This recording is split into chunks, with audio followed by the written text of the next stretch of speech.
Welcome and a big hello to you. This is Hear Her Sports, and I'm your host and producer, Elizabeth Emery. We are still on our annual summer break, and again, I'm so happy to have this opportunity to share with you another terrific women's sporty podcast. It's been really fun this past year to partner with a bunch of fantastic women in the sports and podcast space. I've loved expanding my community, even if only digitally, during these weird times. One of these days we all may meet in the real world, and wouldn't that be nice?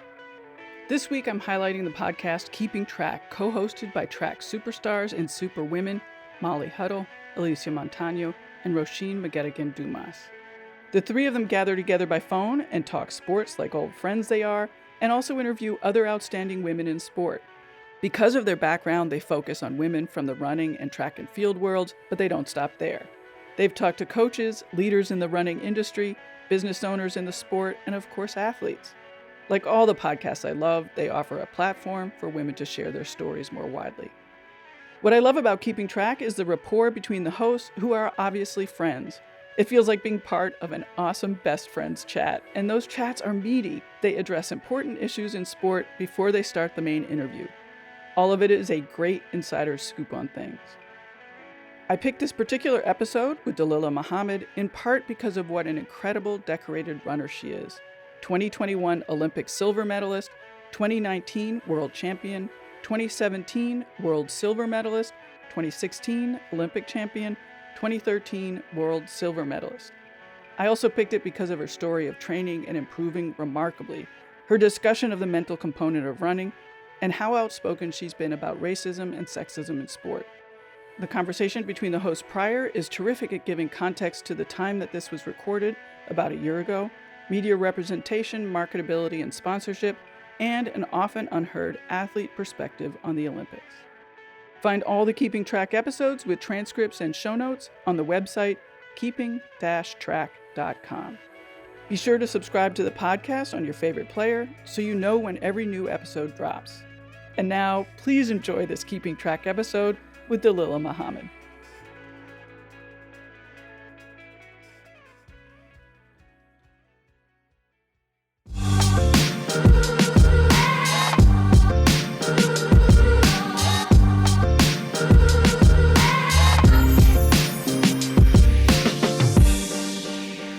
This is Keeping Track, and you're listening to Molly Huddle, Alysia Montano, and Roisin McGettigan Dumas. We want to highlight the important topics, inspiring stories, and amazing women in sport. We're three Olympians from two countries, two moms, and one current pro coming together to talk about issues we're passionate about in the sports world. And we care about the current and future landscape of women's sports. And this is just how we're keeping track. Hi everyone! Welcome back to Keeping Track. This is our season-ending episode, and we'll regroup and talk to you again in September. Today, we talk to Dililah Muhammad, 400 hurdles world record holder, Olympic champ, and World Championship gold medalist, among other accolades. We talk to Dalilah about her start in running, her ties to distance running, her amazing progression in the event, what kept her in the sport, and how she's handling this pandemic. We also talked to her about her mental approach to her seasons, like what her power words are, as well as representation and fighting for your value in track and field as a Muslim woman of color. Thanks for keeping track. Hey everyone, welcome back to Keeping Track. Here we are with our season finale episode. Hey Ro, hey Alysia, how you ladies doing? Hey, Ro's about to give birth, so Thanks for sharing the pregnancy with me, guys. We've had two babies on this season. yeah. Two that's babies. so incredible. Is today your due date, Ro? A few days. So I thought I had this impression that it's going to go early, but there's nothing happening. So Did you have your first two early? Not really, but just kind of right around or a couple of days ahead or back or forth or whatever. So I always kind of think it's an estimate, right? The actual date is like really a few week period that it could be any time. So I just don't want to book anything past today. No, it's called. Even this podcast could get a surprise in the middle of it.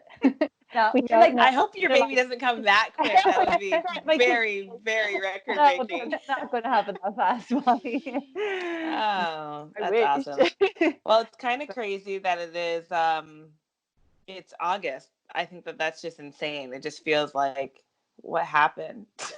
I know. Yeah. Just to wake up and it's 8 months into 2020. Yeah.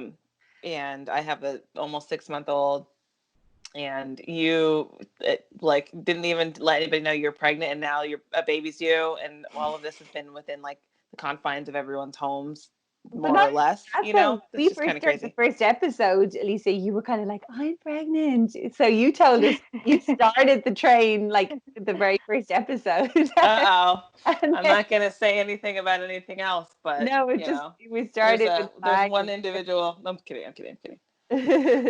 So, ladies, what do you think? We've been doing this since October. We've been having babies, living life, running races. But what do you have you reflected on season 1? Do either of you have like favorite moments or favorite episodes or any thoughts? I think it's kind of funny because I just remember when we were doing this, Molly and I were having this conversation when we first started, and I was like, Molly, I can't take on another thing. And I'm like, here I am. She's like, oh, it's easy. It's like, we just like got on this train. I'm like, I'm on this train. It's great. But you know, like, but it's interesting because it's something that we wanted to do. We were both like, okay, let's do this thing. But it's just funny because there's just like this, I want to do it, but it's this great time. I've got all this stuff going on. And it turns out, as is with everything in life, there's like never a good time for something good.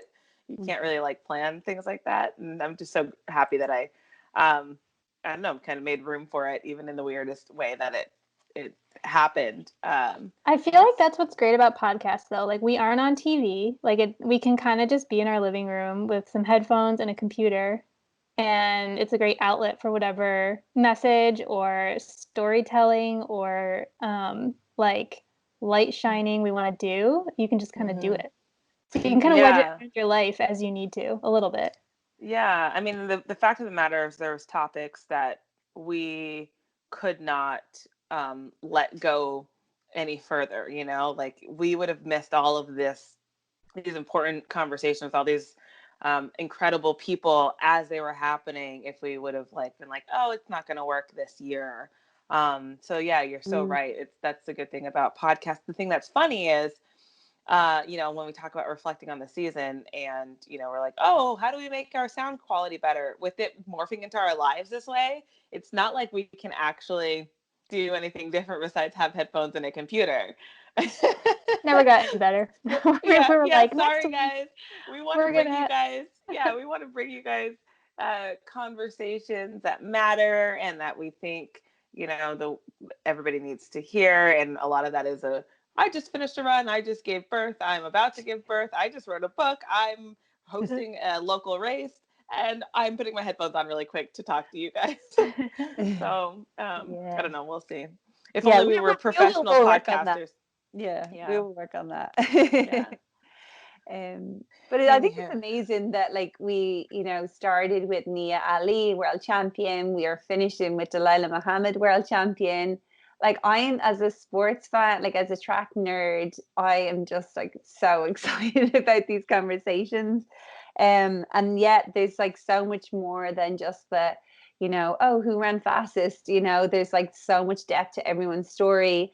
And I'm really loving, you know, having this platform to kind of explore some of these issues that don't, you know, haven't been represented or haven't gotten the discussion in the running world that I feel like they deserve. So it's just exciting for me personally. Yeah. What would you say your favorite episode was, Ro? I don't know. It's after every guest, I'm like, oh my God, I love that person. And I know it sounds like, I don't know how to say the word hyperbole or whatever it is. I really do love when, you know, finishing the conversations, I'm like, where the time is up. What? I need to ask them more questions. So it's really hard to pick favorites, but I'm just, you know, when I look through the episodes, you know, we had Shalane, and we have Emma Coburn. Lindsay Krause is like the second person we had on after like one of the biggest news stories of the year last year with Mary Kane, and Dawn Harper is always just her story, her Cinderella stories just hasn't left me. And then, you know, talking to Alphine and going into CIM and talking to Yeah, that was our live show attempt. We'll try that again, maybe next season. Oh, yeah. Yeah, we can start planning it right now. So green. Yeah, and it's exactly what Rose kind of alluding to. I'm terrible with favorites. I shared that on the Alley on the Run show. So to pick like a favorite, I couldn't really. I mean, we had so many great conversations, and for me, I like asking the questions that everybody's dying to ask. That's like maybe like, should I ask this question? So that's been great. Love it. Yeah, no, it's great. Just to kind of like pull that stuff out and kind of chop down the illusion of what everybody assumes is happening or has happened, and how, you know, I think that's what, I mean, because I know that about a lot of my closer friends' stories, that there's so many ins and outs, like, why don't you share that? Oh my gosh, if people only knew. And so I know you asked a specific question about favorites, but both Ro and I are doing a terrible job because my favorite is all of them. Very diplomatic answers. I'd say there's definitely been some, I'm kind of the same, where it's hard to pick a favorite, but some that are like more surprising. Like you would think the podcast would go one way, and instead like it goes another way that's really illuminating or powerful. Like when we were talking to Alfie, and she was talking a little bit about what it's like at home for women in her region of Kenya, or we were talking to Shalane. I loved how Alysia asked what she thought about Nike, because it's like such an awkward question, but I thought it was a really great answer and a really great question. So there's little moments like that where you're like, oh, I'm so glad that came to light. Like, and Dawn Harper's whole story, I feel like, was like that, where you're like, I mean, we kind of knew the story, but I feel like the reaction from the public was like, oh, I did not know that's how that was going, you know? So yeah, definitely some twists and turns that were really impactful. So what do you ladies think about who we just talked to, Dililah Muhammad, superstar, world record holder, Olympic gold medalist, and world champion? Oh my gosh. Well, there you go. That's what we thought of her. I think, again, it's like this thing of accolades that we like. A lot of people get check marks if they're great people or not, you know? But I think what I loved about Dalilah is just her sharing, you know, her mental journey in the sport and how it took her from, you know, and this is what I think about sports. I think in general, you know, when people look at athletes, I think that it is really important. This is the purpose of this podcast in a lot of ways, is to kind of like dig a little bit deeper as to like where the person has been and where you see them now. It isn't so, you know, cookie cutter of how everybody gets to a certain place. And for Dalilah to just, you know, note that there was, she had like a mental mind transformation, obviously mental mind, whatever, let's be as redundant as possible. When it came to her not making the Olympic team at all, like not even placing in the final in 2012 to winning the gold medal in 2016. Not making the team, though. Not even making the team. Right. Not even making the team, but she didn't even make the final in 2012 for trials. For trials, yeah. Sorry. Yeah, didn't she say she placed like, did she say 50th? Top 50. Yeah. Crazy. Yeah, so like not even a contender in a lot of ways. Yeah, and just that journey of even when her talking about her childhood and being like, I just wasn't really fast for that. And then all of a sudden it kind of clicked. It's like, I'd love to actually watch that story. Too bad we can't get in a time machine and actually physically watch that story and see what that actually looked like. Because sometimes people think they aren't something when they're like, actually, you were pretty good the whole time. Perspective. They're like, no, I wasn't. They're like, no, you had the sparkles of greatness in there. And I'm still curious, like, she, you know, that she like could go from that like barely breaking top 50 at the trials and kind of actually signing something that said that she wasn't going to make the team, which is kind of a psychological kind of component of it that woke her up to the fact that, wow, she wasn't going to make this team. And then to be able to transform in 4 years to not just make the team, but become Olympic champion. It's like, how? Like, and the best ever in that in the history of the world. Like, yeah, two times over, 3 times over. How many times did she break her own record? Yeah. So that's incredible. I want for people to listen. There's so much more depth, especially with everything that people are recognizing has been happening in America for a really long time. And I don't want to give away the entire podcast, but I really, really appreciated Dililah's time. Yeah, absolutely. And even on that though, like we kind of talked about a little bit about why isn't she the superstar name that, if she has all the accolades, she actually is a model, and like what else, what else is, why doesn't everyone know who she is? And we kind of explored a little bit about that, and I thought it was interesting. I don't know if you guys have watched Michael Phelps' The Weight of Gold yet, but Lolo Jones was featured on that again, and she talks about, how she was kind of put in the spotlight and feels like she's kind of been kind of pushed aside now for Sydney McLaughlin.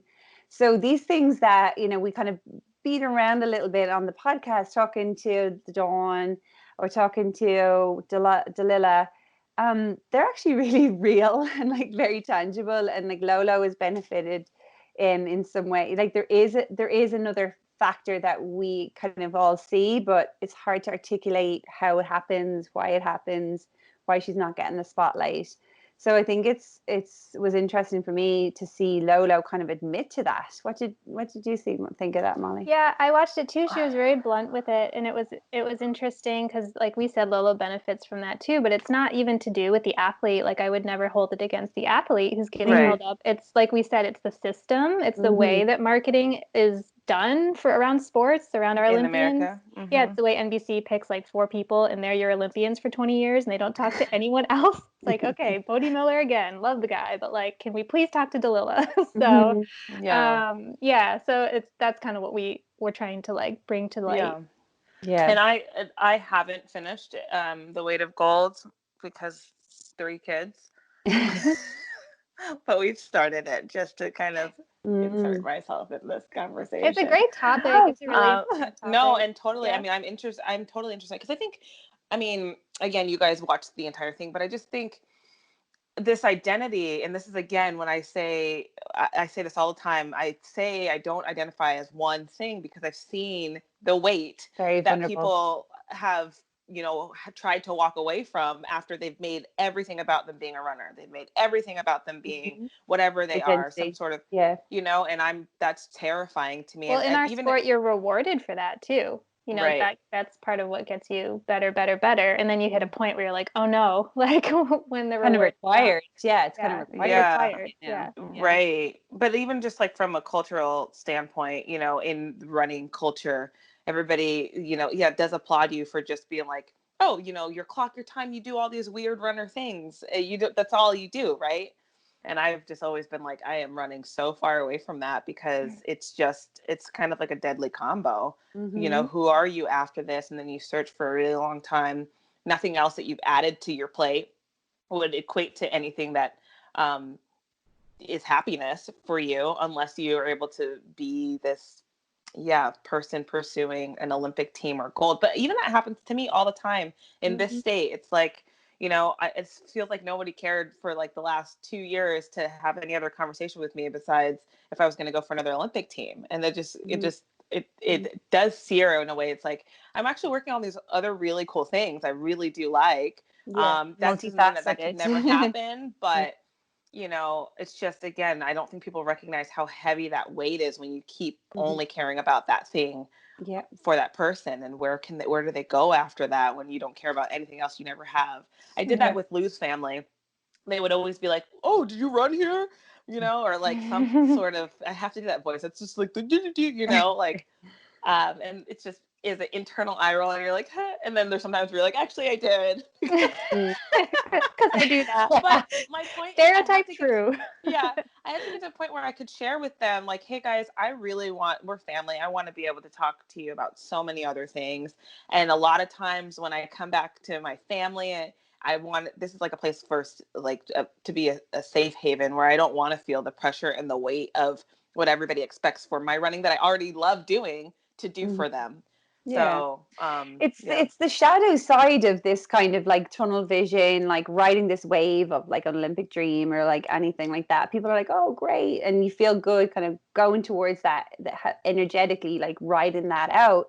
But the natural cycle, there is a crash of that. And I think people are not looking at that and recognizing that that actually is part of the cycle. And when they talk about it in the documentary, that this is kind of like side effects of being an Olympian or a successful Olympian, it's like, okay, if everyone knows that and they're still buying into it, there's a lot of things we can do to stop that crash being so scary for people, so vulnerable for people.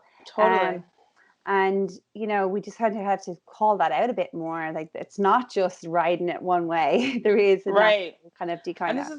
This is also a lot of what I think I tried to talk about in terms of like celebrating the whole person. When we look at sponsorships and them not just only caring about the performance aspect, yes, we understand this is part of the job, right? But then the other things, like how else can we support you to like do things that you want to do when this is all said and done? And sometimes it can come all crashing down for someone who when they didn't expect for their career to end next, you know, week if they have some sort of underlying disease, a family issue comes into play, a career-ending injury. There are so many things that can actually happen and have happened to people, and that's even that weight too. Like, now, who am I and what do I do? Because I was hoping that I was going to have this space of time. Hopefully, this is not a situation anybody runs into ever again. I would like to also start a family. Oh, well, if you want to do that, that's also shelf life. Like. Yeah, I just really think what companies can do is really do a better job of supporting the whole person and allowing there to be this space for ebbs and flows and room for other endeavors that athletes and I think are looking to pursue. Yeah, and the Olympic movement in general, or even the national Olympic committees, right? I've had like a lot of done a lot of work with the Irish Olympic Committee around that, and they're doing a lot around that with this kind of transition after college, after the Olympics, and support career services and things like that. But you do see that, you know, you feel like, oh wow, my values in running this like lap as fast as I can versus, you know, I am like a whole person and I have value outside of that. And that the more we can broaden people's identity and help athletes kind of see that what they do isn't who they are, then it's like, wow, they're in a lot more of a secure place. So look, this is a bigger topic and I can't wait to start diving into it a little bit more in season 2. Yeah. Very close to my heart. And mental health is a huge thing that obviously I work in, and with athletics in general. So I do want to bring this topic up again in season 2 and go towards it a lot more. But other thing in that documentary, really quickly, was that there was such a lack of representation. We're talking about how important diversity is and how race matters, and that documentary failed a lot, and that failed badly. And so I have not seen the response from people who watched it. But I have a response on that myself that I can't wait to share, because I thought it was absolutely lacking in diversity. And I think that's shocking at this point. Totally. I agree. It was a great topic, and people like Michael Phelps lend a lot of weight to it, but you definitely could have talked to a variety of other people. And it was, like I said, the Olympic perennial faces of poster children. The chosen 5. And this was they're having mental health issues, right? And they've had lucrative careers. Imagine people who haven't had the spotlight.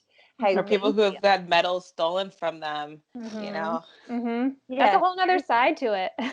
Right? Crazy other side to it. It could have been deeper than what they did, but it was still a good topic. So we'll let you guys check out Dalilah's interview. I really quick wanted to direct people to our newest merchandise, the visors on the website. Check them out. Mine. We can't stop, won't stop with merchandise. And the proceeds for these visors will go to Track Girls, that's with a Z. And they are run by Michelle Lewis-Freeman, an Olympian, wellness coach and relay coach for Team USA, and Jennifer Forrester. It's an educational and community program. They do things like camps and empowerment workshops for girls, and they are about sisterhood, empowerment, and track and field. So it's a great cause. Go get your visor and support Track Girls. Absolutely. And rock that style, visor style. In the club. I love mine. So anyways, thank you guys for listening this season. We will be back in the autumn and cannot wait. I'm excited. I'm buzzing. So Stay tuned. yeah, thank you. And welcome any feedback you might have. And also, you know, if you guys have ideas for topics or guests, I mean, we haven't gotten close to the end of our list yet, but we always love to hear from you guys. And yeah, if you have anything that we're not going towards that you think we should be, we are all ears. So bring it on. Have a great rest of summer, ladies. Like, rate, and subscribe. Thanks for keeping track. Thanks for keeping track. Thank you. Bye. Hey everyone, welcome back to Keeping Track. We're here with our guest today, Dililah Muhammad. Dalilah, you might know her as last year's world champion, and she twice last year set the world record in the 400 hurdles. She's also the USA champ from 2013, 2016, and 2017. And she has 2013 and 2017 silver at Worlds, and she has the Olympic gold medal from 2016. So we have a pretty legit guest on today. Well, thank you. Thank you for having me, guys. Yeah. World Woman of the Year. Yeah, World Woman Athlete of the Year in 2019. So that just kind of says it all right there, right? Yeah. That's crazy. I think, I've been running for so long, and even when I got that, I'm like, how did I get here? Like, how did I end up in this position? So definitely was an amazing year. Definitely a lot of accomplishments made. Yeah, it was a good year. Yeah. Let's talk about that. You just mentioned, you're not even sure how you got here. How did you get your start in the sport? Well, I started running when I was 7 years old, and my first coach, my club coach, he would see me running in the neighborhood, and he just would beg my mom. He begged my mom for months for me to join the track team. And one day she said yes. One day she took me down there, and I've been running ever since.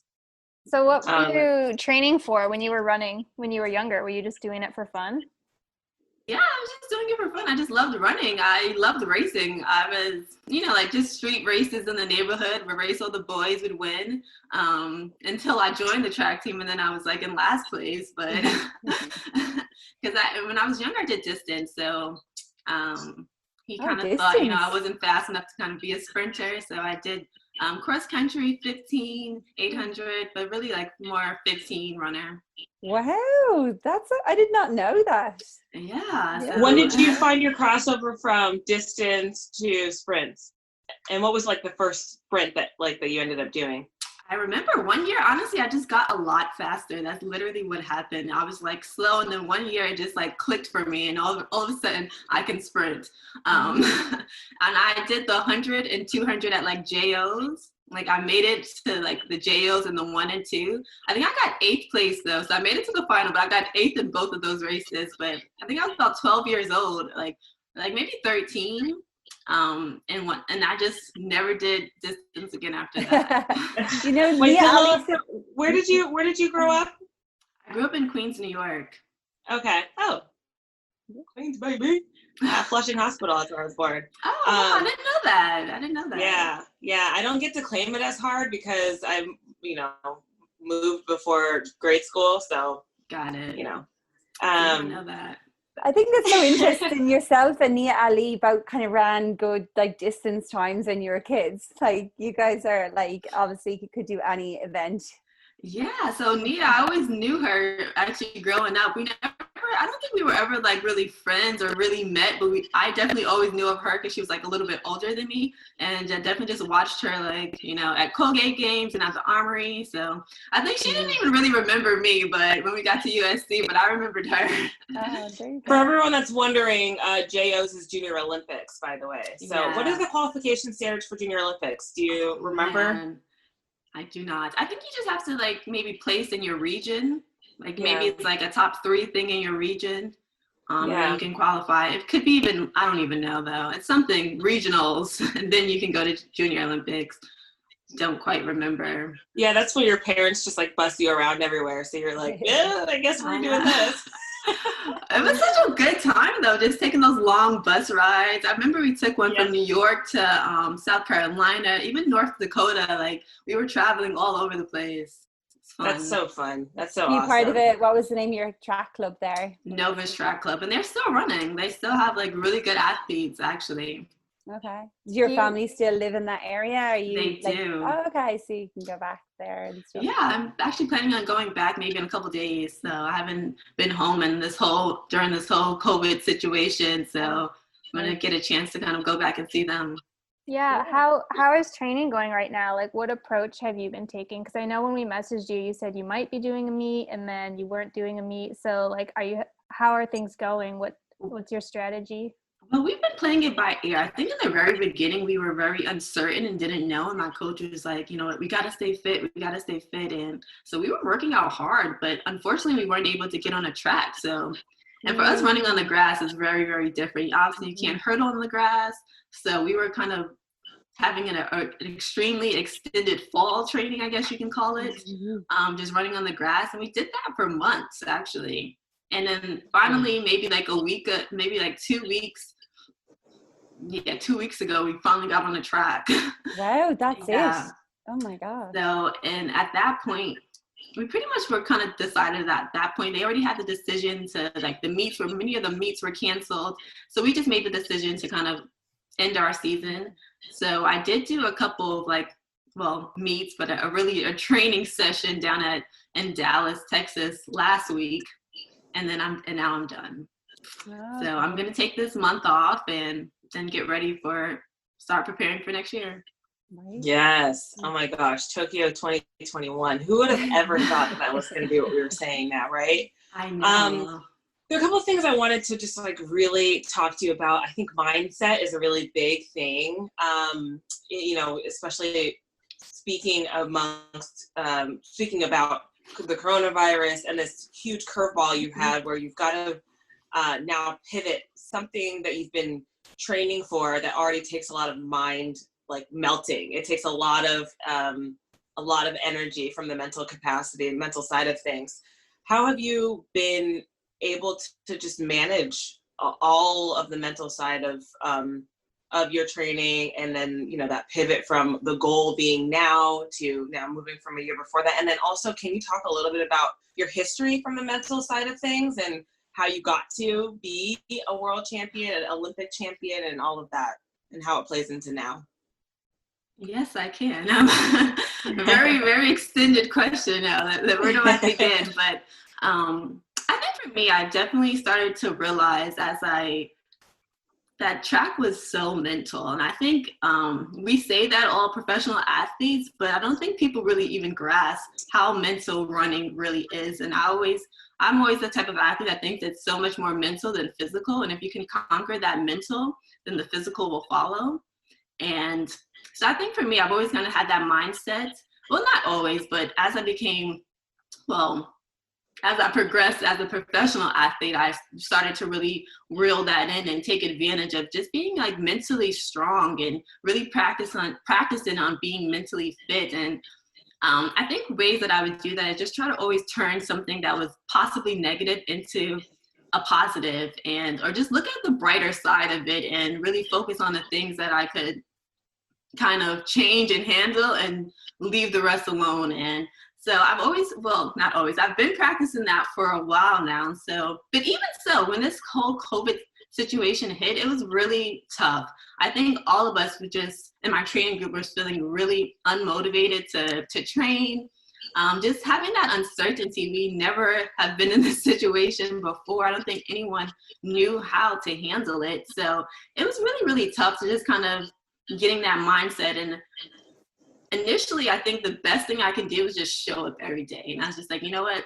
This is all I have. I don't know what the workouts will look like, but step one for me is showing up, and this is all I can give you right now. So that's what I'm going to do. And as I did that, then I moved on to a step two, which, okay, let me put some more effort. Let me, hit these workouts a lot harder than what I'm doing. I think for me, one day I decided that a bad workout for me was going to be only doing what my coach asked. So if he said he wanted 30 seconds in the 200s, if I only did that for every one, that would be what I would consider a bad day. And I've kind of lived on that rule. So for me, I use that again for COVID. I'm like, you know what? Yeah, I'm having a lot of bad days right now, but you know what? I'm here. I'm doing what's asked of me, and I'm working towards, I don't know what the future is, but I know one day we will have to race again. And once we kind of got over it, I think this uncertainty, and we started knowing exactly when these dates would be, it started to change for me. And, I kind of just took it back to, I knew the Olympics would be in 2021, well, possibly in 2021. And there was this whole thing going around. We're going to have 5 major championships back to back to back. And I'm like, you know what? We always did that when we were younger, and no one complained about it. The competition wasn't, I guess, on that level, but every year there was nationals as a kid, and we lived for it. We loved it. So it'll just be back to those days, where we have to get ready for something, every single year.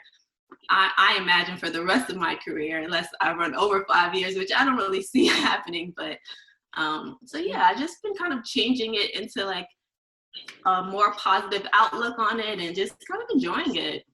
So you're one of those athletes, if your coach gives you a time that's like the minimum you hit, like you always want to be a little bit under that. What can you tell us a little bit about like the group that you train with, what women are there, and who your coach is, and what it's like at practice? Yeah, I think we have a great group. So my coach is Lawrence Johnson. Everybody calls him Boogie. You guys probably know him by Boogie. And then I train with Brianna Rollins, now Karan Clement, Christy Caslin. We train with a Panamanian athlete, Jonna Woodruff, and I feel like I'm missing somebody. Oh, Jasmine Malone. Yeah, she's new, fresh out of college. So a small little group, but I think our dynamic just really works well. We definitely have multiple, we all are hurdlers except for Jasmine, but we all kind of have our own strengths. Like I'm really good at the longer stuff. Brian is really, really fast. So it just kind of works together. I think it's a good dynamic of women and men. Mm-hmm. That's awesome. What did it take for you to come onto the team? She's been here. So Coach Christy's actually been, oh, you mean Karan or?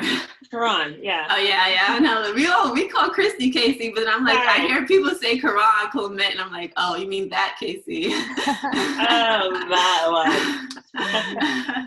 No, he just came this year, so he made that move. Yeah, he wanted to do something different, so he's been with us all year. Where are you guys based? Los Angeles. Oh, okay.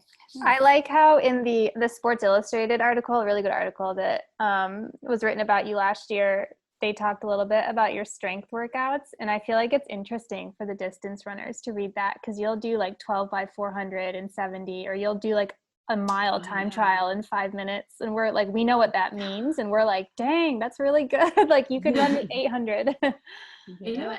Well, thank you. It's so funny because I always like watch like the athletes doing like their workouts, and I mostly watch the distance ones like on YouTube. A lot of times they'll post it. I'm pretty sure I've watched a couple of yours actually, Molly.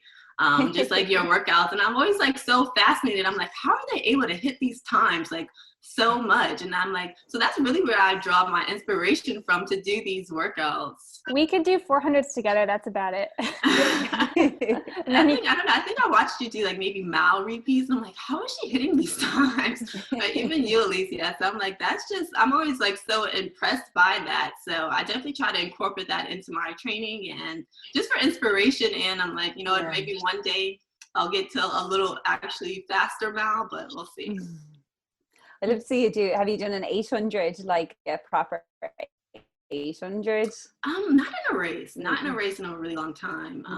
Early on in this year, I did it was like at the end of our workout, and I hit 211, and I remember thinking like, wow, like after all of the things that I did today, I would love to see me like really train for the 8 and do it, but I think those days are behind me. It's so funny. The 400 hurdles, I think you know that, Dalilah, is my favorite event.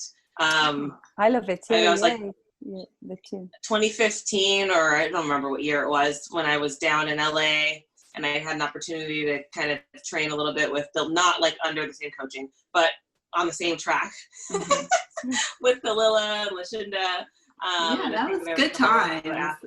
It was good times, but I was so fascinated with what they were doing, and I was coming back from pregnancy, so I jumped in some of their workouts. And I do think that a lot of the systems in the 8 and 400 hurdles that we need to stress and get better at are the same. I mean, the difference for me is now I've got to figure out how to jump over 10 obstacles in the middle of that. I mean, and of course, it depends on the type of 800-meter runner you are, right? I think from my perspective, I saw a lot of similarities in some of the work that we would do. So, and the same aspect, I like watch some of your guys' workouts, and I'll be like, oh yeah, okay, I'm doing that. Oh, they're doing that over hurdles. Okay. I don't remember. I think you did hop in there once over hurdles with us. I did a 200 over hurdles. Yeah, the 200. She killed it. There you go. I did it. It was awesome, but I just was like, I definitely need to work on some technique over here, because if I had to go 200 more meters, I'd probably break my ankle.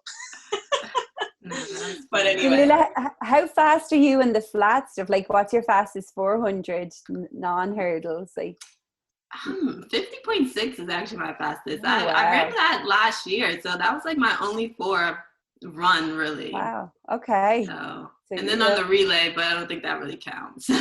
Still, that's like cracking, you're knocking on that sub 50 right there and that as well. Yeah, I definitely would like to see that. I never really get a chance to run them, so maybe one day. Fantastic. So Dalilah, when we talk about, like, right now we're just having like girl chat, I feel like, talking about running a little bit, but I want to just kind of get back to the mental aspect of things, because I think that there's something really important that talks about in just where we are right now in the world, people recognizing the importance of saving our mental capacity or doing our best to take care of our mental health. But I want to talk about the current state of the world, I guess, is what people are saying. I don't want us to talk about it current, because it's always current for Black, Indigenous, and people of color. But I want to just say I loved what you shared in the Sports Illustrated article, and I don't think that I don't want this time to go by without us having an opportunity to talk about it. And I think there's something that ties into our mental capacity and our emotion, and the way that we can channel, things that we've gone through into something else. And I feel like I'm kind of projecting a little bit. So let me ask the question. My question to you is, one, can you share your Sports Illustrated story with us again? And then can you maybe tell us if there was any like emotional component to what you've gone through that also plays into how you pack that into your mental work as an athlete? Yeah, I think, well, the Sports Illustrated, are you referring to like, the one black off the track? Yes, I'm sorry. Dalilah's been in Sports Illustrated multiple times. I mean the most recent one, black off the track story that you shared, about having to win, like your only option is winning. We'll link that too for anyone wanting to read it. It was really good. Yeah, so I think, especially as a Black athlete, I think you always kind of, it's like this undertone to not to running, but to anything that you do. And it's always something that you kind of want to not be the case. You kind of feel it like, and what I'm talking about is, I think Rye said it best. And when he was just like, it always feels like you have to do more to receive less. Like you have to be twice as good to receive half as much. I don't know the exact phrasing that he used, but it was something on that level. And I think that's something we kind of feel as, for me, I felt that as a professional athlete, but it was always something that I kind of wanted to not be the case. It was just like, maybe I don't know, maybe this is not really the case. Maybe I'm just kind of overlooking it, or maybe I'm not seeing things clearly. And I think for me this year, especially, it became very apparent that that was 100% the case. And I'm saying that because I think, not to like tweak my own horn, but I've kind of checked all the boxes as a professional athlete. And when you've kind of checked all the boxes as a professional athlete and you're still coming up short, and you're in meetings with other people, or when it comes to doing deals, and it's like they're looking at you and they have absolutely nothing to say other than no, like, and there's no explanation given. So when you're and I've been put into that situation so many times, but before it was always like, oh, well, you're kind of okay. You're kind of just almost there. It was like kind of that kind of discussion that was being told, but it was like when I was there, it was still like no, but with no explanation given. You talking about like sponsorships and like opportunities sponsorships, like and just on like major brand deals, or like just in that type of world with in the sports. And on the track and field side, I think it was just more like the exposure that I was being given, or I guess the recognition, to be quite honest. Yeah, we've done a few episodes, I guess, dealing with representation. And I feel like for someone who's set the world record, has an Olympic gold medal, has a world championship gold medal, has other medals, like, you should be like on the Wheaties box. You should have 10 contracts. You should be on the cover of magazines. And I feel like we have to ask the question of like, why are some people there and some people with the resume aren't there? Yeah.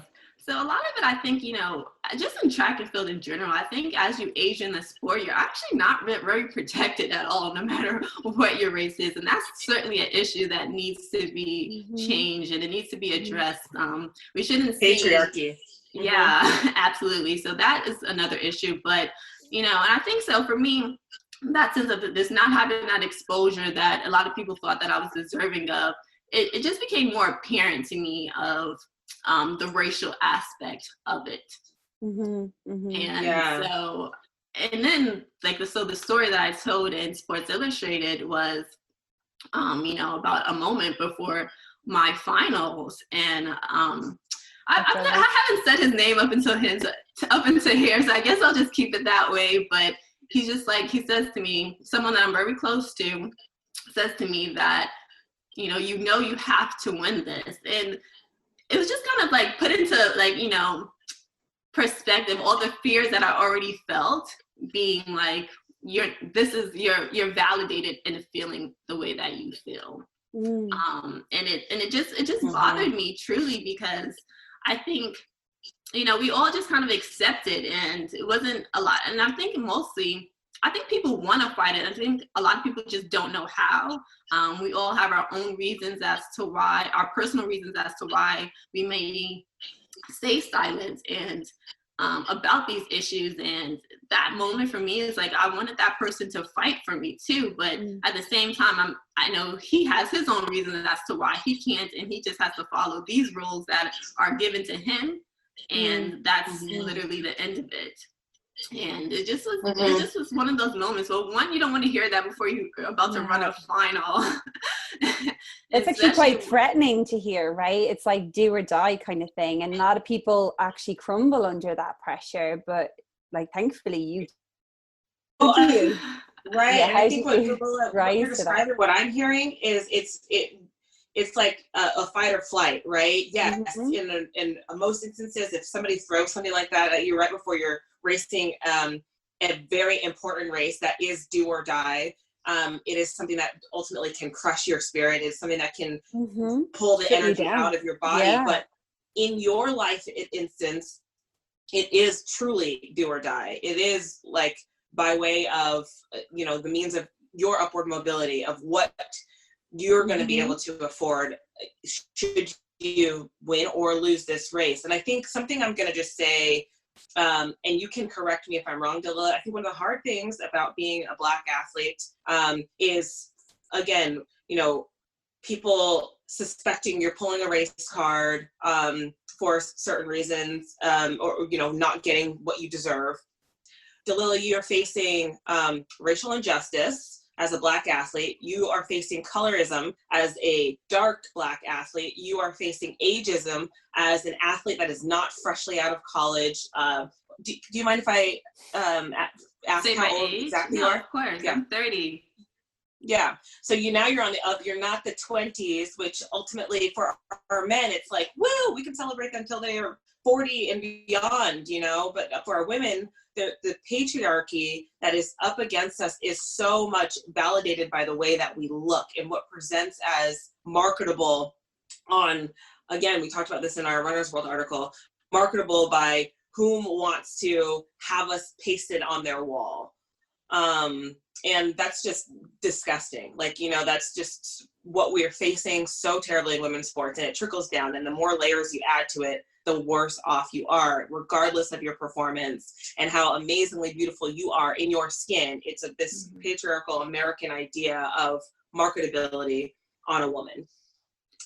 And I'm saying that because I feel like we need to continue to lift each other up. I want to be able to lift you up in that. And I can sense we skip around telling those pieces of our story and saying oh, well, for everybody that's listening, Dalilah is, we talked about her accolades. She's in the 400 hurdles. She is one of the most Black athletes, in terms of the spectrum of shade there. And in America, we tend to glorify the lighter people are. And this is nothing to say with anybody else's performances, but from what I've watched in Dalilah racing and continuously putting herself in a position to win and to press forward, it does appear as if America is really wanting a version of her that is more like the American-esque dream, which is wider. And so, correct me if I'm wrong. It kind of is similar to the Dawn Harper, Nelson, Lolo Jones dichotomy with, you have Sydney McLaughlin right on your heels, Dalilah, but Dalilah has the world record and she has the gold, 2 golds. And so it does seem like the marketing is tipping more towards one person. And I feel like you do have to ask yourself why. Why is it one person over another, like we always say, you want it to be a meritocracy in sports, and sometimes it just doesn't look that way, and you have to ask who's in charge and why. So I feel like Dalilah, have you ever thought about that? And do you feel that as far as where the attention flows sometimes? I mean, of course, it's 100% obvious, I think, where the attention flows, and that's a given. I don't think there's any discrepancy. Anybody would say anything different. Me and Dawn are actually really close, and just hearing her story, I'm like, this is literally the same story that's being told, and and we have so many similarities, and it's just one of those situations where you're like, how is this able to, year after year, to continually be the story, to continually be the case, and it feels like no one's doing anything about it, and we can only do so much as athletes to try to make that change. I think for me, that's been my motivation this year. What I've been fighting so hard for, when you talk about this idea of fight or flight, is that's the option that was given. That's the only option that's been given. So you either show up and you do it, or you don't. And and then this is the next girl's problem, because there will be another after me. And it'll be the same situation. So how can we make this change? So I'm thankful. I think I've said this in Sports Illustrated too, to just kind of see this change kind of taking place, of women just wanting to empower other women, and other people noticing it, athletes speaking out on it and trying to make change. But yeah, I think it shouldn't be the case. And I think too often we see that being the case for Black athletes. We saw it with Dawn. I think, Alysia, you have felt it as well, and especially just feeling like you have to be the best or you're forgotten about. And sometimes, I want to make a point too, because you mentioned something about people kind of playing this Black card, and things like that. And I, I don't want to put out the website, but there's like a major track platform, let's just say. And I remember just after I broke the world record, them following me on Instagram. And I know that's like, whatever, they can follow who they want to follow. But I just kind of had that thought like, wow, I was the first American to win the Olympic gold in Rio. I've been on the top of the 400-meter hurdle since then. And now you're following me. So it took a world record for you to follow me, or for you to even notice me. So I think it's like things like that where you're like, no, I'm not crazy. Like, this is not something that's in my head, or a black card that I'm trying to play. Absolutely. That's right. Yeah. And for people that are listening, just to understand, what we are talking about is for athletes having this conversation. The reason we talk so much about our visibility is because that ultimately it takes care of our finances. It takes care of how we're able to live. This is our 9 to 5 plus some hours. I think people don't recognize that this is our office, this is our work, this is what we are paid to do, and ultimately we're not, we don't get in our cars and we don't drive into to a cubicle or anything like that. This is our cubicle, and this is what we need in order for us to thrive. This is our promotion. And the barrier that's placed up against us that's not allowing us to be promoted is only based on our appearance and not on our work, which every other job will get promoted based on the work that they present. That's really a good point. Sorry, go ahead.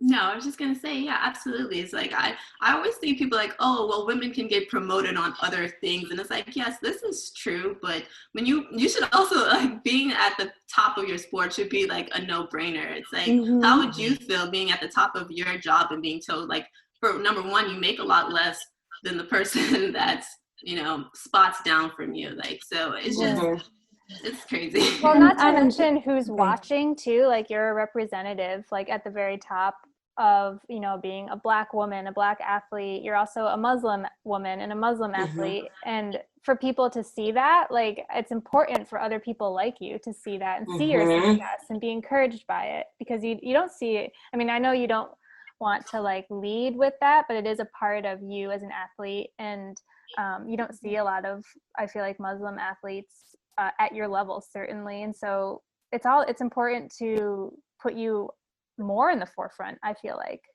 Yeah, I definitely think so. It's just, for me, I think what's crazy about it is, it's never that I was ashamed of being a Muslim, but I never really said it because I didn't feel like I looked the part of a Muslim. And it's like, for me to, even though I know that I grew up Muslim, I practice Islam, and for me to feel that way, it's like, even I became somewhat brainwashed as to what I was supposed to look like, what I was supposed to be doing, and not realizing that there's so many women that look like me that are Muslim, and that probably feel the same way. And it's like, wow, we can, like, I'm a Muslim woman, like, this is me, and just being fully accepting of that. So it took me some time even to kind of break this stereotypical idea of what a Muslim should look like. And now I'm like, this is me. And I see so many more people that look like me, or just that don't cover up completely, that are, thriving. Dalilah, thank you so much for sharing all of that and really just giving our listeners some insight. I think the more we share those stories and, help put all of the things that make us into a body that people can see, like, Dalilah, all of the things that are your identifiers are important, and it is important for representation, especially when it comes to the future generations having footsteps to follow and knowing that they belong in these spaces. And this is what we're talking about. This is what we talk about in sport in general. One of the things that I think confuses me is also like this idea that there's not enough room for everyone to have an opportunity to succeed, especially in sport. When we talk about marketing, I mean, I feel like the more bodies that we put out there that are doing great things, the better, especially when we talk sport and talk about exercise and people wanting to see that, and it's motivating for people to see that. It just is it's absolutely confusing. Do you see yourself stepping up against competition, obviously being the beast that you are, but afterwards being able to encourage and uplift your competitors? Or do you feel that, you know, the environment just gets so sticky and stale because of, you know, how we are pitted up against each other. Yeah, absolutely. I think, you know, we always want to be encouraging to the other athletes. I think so, you know, honestly, and I'll just be brutally honest, I think I kind of was that kind of athlete. Like, I just had to be the best, and that was that for me. And I think as you get older and as you start doing it more, you just know that's just not the case. And those things, like, it matters so little bit, to be honest. And it's just, and so me today, I'm like, I love to see other women doing well, and to just and want to encourage them, and feel like it's always our time. Or, I mean, it's always someone's time, and to embrace it when it's not your time. And that I'm able to do now. And so we put too much energy on just the winner, and that being alone. Obviously you want the winner to be recognized and celebrated, but we have to celebrate all the women that are working so hard, because honestly, I think you all know how hard it is to run track and field, to come to do something that literally hurts and do it every single day. Yeah. And I think you're so right about that. As you get older, you kind of see a little different. It doesn't mean that I think there's this, people think that it's one or the other. It doesn't mean that you can't also be competitive and you know, want to win and rip heads off, but it doesn't also mean that you can also, you know, be like, that was a great job, good job, you did that, instead of like, oh, you know, it wasn't me, like you suck. Well, I never felt like that. Still suck. No, I know, but I feel like that's like the environment that it's like either or. You can't be competitive and uplift women at the same time. And I feel like you need to see almost how it's done. Like, I remember coming out of school and being like, oh, I like how she's like this. Like, I'd look at someone and I'd notice that. I'd be like, oh, this girl, like, she can do, like, be a killer on the track, off the track. She can be your friend. Like, I like that. Like, I remember being like totally, that's how you do that. And then I feel like it's harder. Like, I feel like now you see it more publicly, and like you see it on social media with some of the women's groups. But before, I feel like it was something you had to figure out. You had to be like, well, I don't want to do this alone. So like, how do we do this together? Yeah, and it's almost fed to you. I remember, you know, my coach, who I love, but he would just be like, there can only be one queen bee, and I'd be like, no, I really want queen partners. I really need more in the hive. I really do. Anyway, Dalilah, can I ask a track geek question before I just want to jump in before we run out of time, if that's okay? Your race last year, well, a couple of races last year where you broke the world record, and then to put it together again at the World Championships in Doha, pull off the win with the world record, even with that kind of threat in your ear of like, you have to do this or else. Talk about, like, was that like a perfect race for you? Like, how do you come out of that and go, yeah, you know, there's still room for improvement there, like that, you know, like in theory, I mean, the 400 hurdles last year, men and women's, was just lit. It was amazing. It was so fun as a spectator to watch, and it really took off as an event in 2019. And curious, like, how do you build from that? Like, can you see flaws in that race? Can you like still want to run faster after that? Yeah, it's you know what? I'm gonna give like the worst answer, because the truth is I don't know. And I think you know, I think 51 is definitely possible. I've said that before, and I feel like I've run that time at practice, like just being at that speed or being where I need to be at, more so than that race at the 8th hurdle to run 51 seconds. So I feel like I've done it like multiple times kind of at practice. And so, but when you do it at race day, it's completely different, because there's so many other factors, and you're competing now, and you're trying to win more so than you're trying to run a time. So there was one flaw in the race two flaws for sure. The start wasn't really good. My start, I had the slowest reaction in the entire field. So that's some time right there. And I had to reach for the 8th hurdle, which I wasn't really expecting, because on that track especially, like, it's kind of almost perfect for the 400 hurdles on the Doha track. In terms of just the turns that, like, we'll find as a 400 hurdle, you start to notice just when the turns are slightly different, if they're slightly wider, slightly more narrow. And I think that one is honestly pretty perfect for me. So I think I was expecting to be like right on, but I had to kind of reach for that hurdle. So if I didn't have to reach, I feel like that could be some improvement there. But I really don't know. I think, I'm just hoping my coach has the answers and following his lead. Brilliant. And I watched an interview you did where you said that your word for the year was compete. And we talk about, like, when you look at the root of the word compete, it means like come together to seek. That's actually what it means. So I don't even know if you know that, or you probably do, but it's something about like the rivalry with Sydney. Like, do you feel like that, even though, you guys are rivals, that it does kind of help you kind of get to another level? Like, does it feed your own kind of drive and in a performance boosting way, or, you're already doing it anyways? Like, you guys are gonna think I think people always think I'm crazy, and I don't tell people this, but like I like envision the entire year, like how it's gonna play out, like what can go wrong, what can do this, and that's how I come up with those words. And that's like something like I kind of always been in my life, that been that type of person, kind of just follows like that energy and that path that just drives me forward.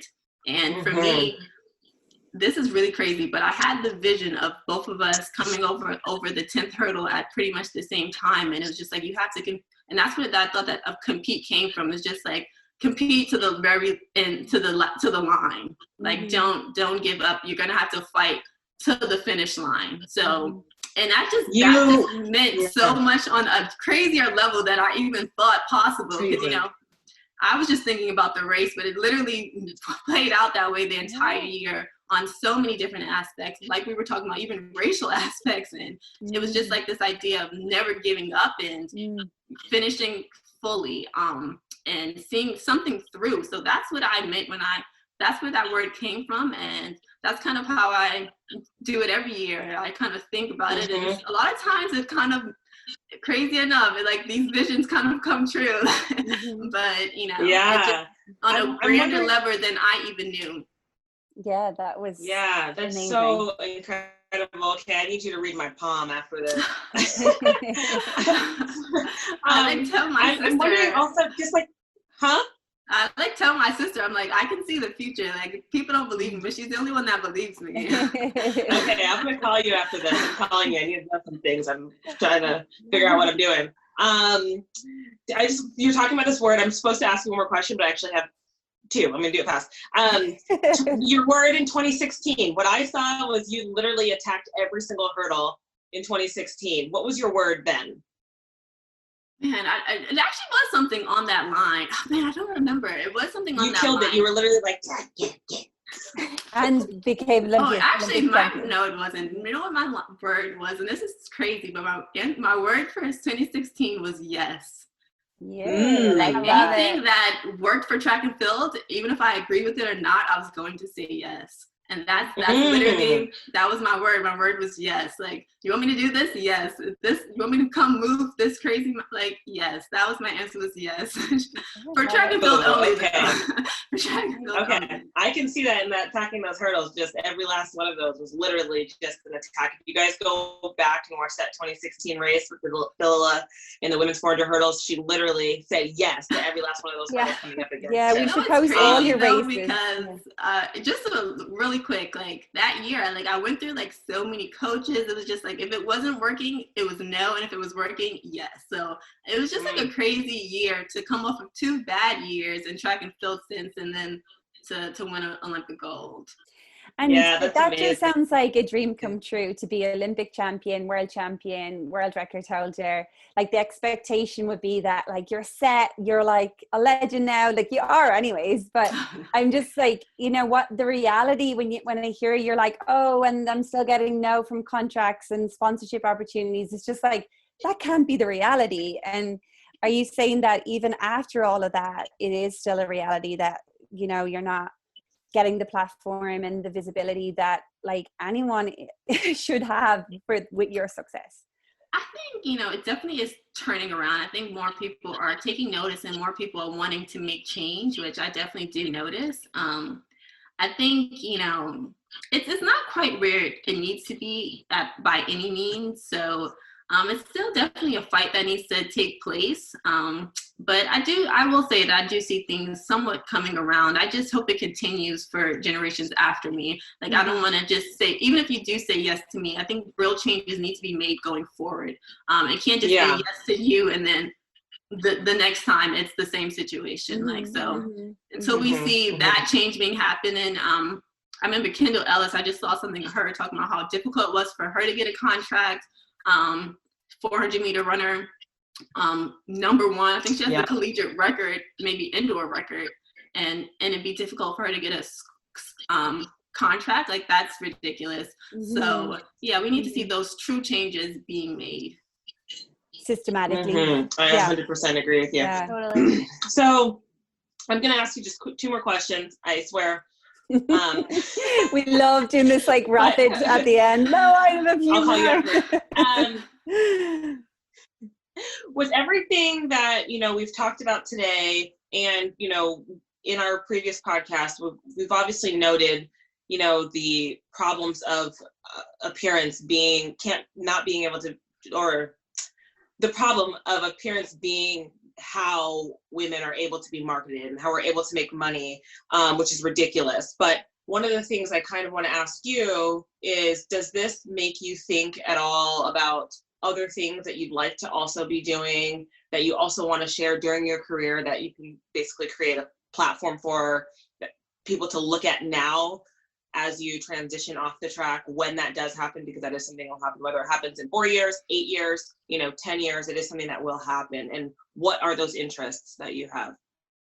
I mean, right now it's definitely this I don't even know what to say, racial. I don't even know what word to use to describe it. I definitely want to put my voice. I think my main goal right now is to just put my voice out there more, and to have my story be told. I think that we have this idea that if you're on top, like, everything is perfect and your life must be great, and that's just so not the case. And just talking to other athletes, men and women, I see that. I'm like, what? I thought you had this crazy contract or whatever, maybe not even referring to their contracts, and then just being like, they're looking at me like, no, did you really think that? I'm like, yeah, because you're 3 times world champion, like, and and so I think we have to get over that perception of like what we think and stop. So I definitely want to just put my voice out there more. I think that's my immediate kind of goal, and just be for change. So that's definitely the goal. I wouldn't mind, but like, and I don't want to go on about appearance, but you like kind of look like a model to me. Like, do you ever do any modeling? Well, I am like fashion, things like that. Yeah, I have in the past. I'm actually signed with Ford. So some things should be coming up with that, so that's exciting. Definitely a new change in life. I'll be heading to New York like in a week or so, and do some things with them, so that'll be fun. Good. Minor detail. Minor detail. And Dalilah, I remember talking to you. You are into fashion. You are into fashion design. And so I look forward to whatever comes up with that in the future. Yeah, I have a sidebar. Dalilah's Instagram. She has the cutest outfits. You guys got to go look if you like fashion. Fashion inspiration. Style me. Yeah. Style me, please. I need you to style me. It's so funny. I get that from Georgiana all the time. Okay, perfect. Well, we thank you for your time so much, but we want to let you know the purpose of Keeping Track podcast is to better tell the stories of women in sports. We are completely underrepresented in so many facets, in so many arenas. What are some parts of your story? I know we asked you a lot of questions that doesn't get asked that you would like to share with our audience. Oh man. I think, for one, let me just say, I really do love you guys' podcast. I'm pretty sure I've listened to every single episode. So I've been a fan, a true fan. Thank you. And so I think, you guys do an amazing job of just getting our stories out there. So congrats to all of you for just doing that and giving us that platform. For my own story, I think, well, it gets asked sometimes, but I don't think people realize how much I've truly struggled and what this crazy journey has looked like. I never won like NCAA title. I came out to California. You know what, crazy enough, I just, there was this one instance where in 2012 where I did a commercial. I auditioned for a commercial, and they asked me, like, in the commercial, it was for the Olympics. They were like, you have to sign that you are not going to make the team. And for me, that like really, and I'm like, man, I can't sign this. Like, I'm running trials in a week.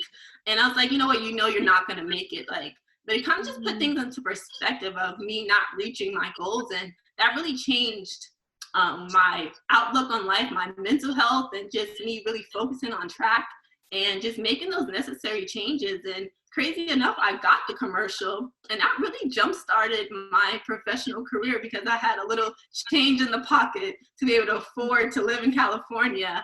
So it's just like was like a crazy kind of, And one did thing. You make the team? Did you make the team? No, I didn't make the team in 12. Wow, and then you won in 2016. Yeah, and then won in 16. So I think I was 50th in the Olympic trials in 2012.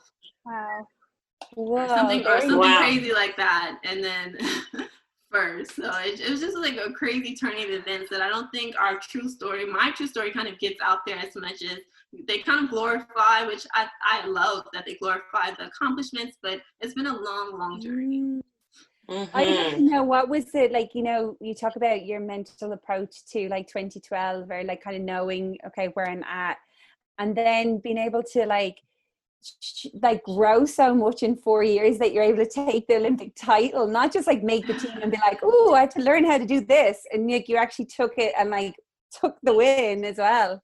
Were you just a different athlete in those 4 years? I think it was just the mind change. I think when I was, going through college, when you're having your downfalls, I think you take it as, oh, you don't want to do it anymore. And I think I had this attitude of, I don't want to do this anymore. This is why I'm not doing good in track and field. And it's just like, in that moment, it just put into perspective for me that wasn't the case at all. And I was upset with running because I wasn't where I wanted to be. And it's like making that connection of, it's not that you don't want to do it, you're just not where you want to be. And that's so simple and so small, but it really changed the projection of where I wanted to go and the amount of energy I was willing to put in to get there. That's brilliant. Wow. We're so inspired by your story. We definitely want to see you on the Wheaties box next year. And I want an autograph. I want an autograph and a poster. I want to see you in wherever you want to be. I want to see whatever you're putting out forward. I want to see the products and the line that you do. I want to see your business thrive. I want to see Dalilah on top. I appreciate it. I really do appreciate that. Thank you, guys. Thanks for talking to us, and we're rooting for you next year. And yeah, hopefully we'll see you back on that podium, Tokyo 2021. Yes. Thank you so much for keeping track. We'll be on the team together. Let's hope, right, Molly? Yes, fingers crossed. I'll have to go over and interview you guys after. All right. Thanks, Dalilah. Thanks, guys. Bye. Bye. See you guys. Keep track. Keep track. One time. Yeah. Keep track. One time. Yeah. Keep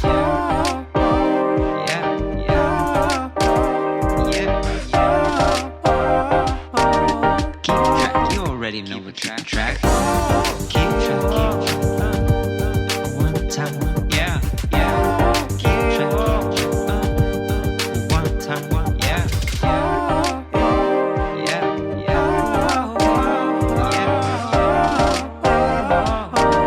Keep track. You already know what keep track. Keep track. Major shout-outs to What Cheer Writers Club Podcasting Studio, a nonprofit supporting Rhode Island's content creators and where Roisin and I record, and to Rudy Nakashima for our funky outro song. Thanks, guys.